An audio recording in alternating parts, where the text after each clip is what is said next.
Governor Walker, as president, what would you do if Russian President Vladimir Putin started a campaign to destabilize NATO allies Estonia, Latvia, Lithuania, mirroring the actions Putin took at the early days of Ukraine? Well, first off, per the cyber attack with Russia the other day, it's sad to think right now, but probably the Russian and Chinese government know more about Hillary Clinton's email server than do the members of the United States Congress. And that has put our national security at risk. If I'm president, he won't think about that. You know, Putin believes in the old Lenin adage that you probe with bayonets. When you find mush, you push. When you find steel, you stop. Under Obama and Clinton, we found a lot of mush over the last few years. We need to have a national security that puts steel in front of our enemies. I would send weapons to Ukraine. I would work with NATO to put forces on the eastern border of Poland and the Baltic nations. And I would reinstate and put in place back in the missile defense system that we had in Poland and in the Czech Republic. Governor, we would find steel. Governor.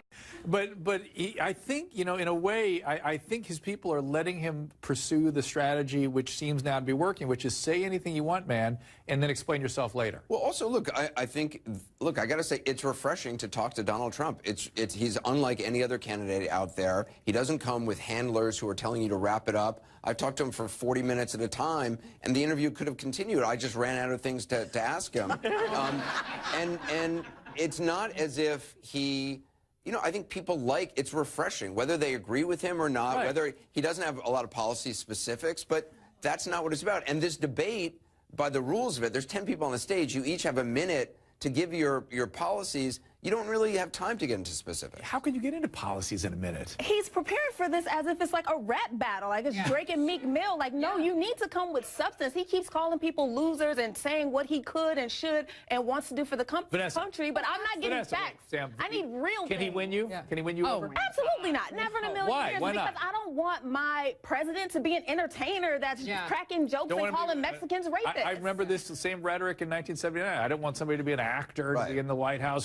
Who is this goofball? Carter's ahead 60 to 30. The same criticism. I mean, I'm not comparing Ronald Reagan to Donald Trump, but that's exactly the same criticism that was made of Ronald Reagan. And Ronald Reagan was not very detailed on policy at all. He had an overall vision. And Donald Trump's overall vision, I mean, his tagline, Bill Kristol tonight pointed out, Trump's tagline, which is like making America great again, is literally Ronald Reagan's tagline. I think maybe Reagan's was let's make America great again. It's pretty similar. Okay, so Anderson, what does your gut say? Because you interviewed him. Did your opinion change after the interview of your preconceived notion of who you already thought he was? I mean, I try not to go into an interview with any preconceived notion.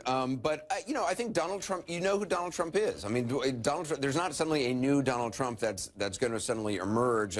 You know, he's a known quantity, and again, he does express opinions, whether you like them or not. You know, the criticism of a candidate like Hillary Clinton is that Breonna Keeler interviewed her on CNN, asked her what woman should be on a bill, and she wouldn't come up. She didn't want to name any woman. Wouldn't give an answer. She wouldn't even say it should be a $10 bill or a $20 bill.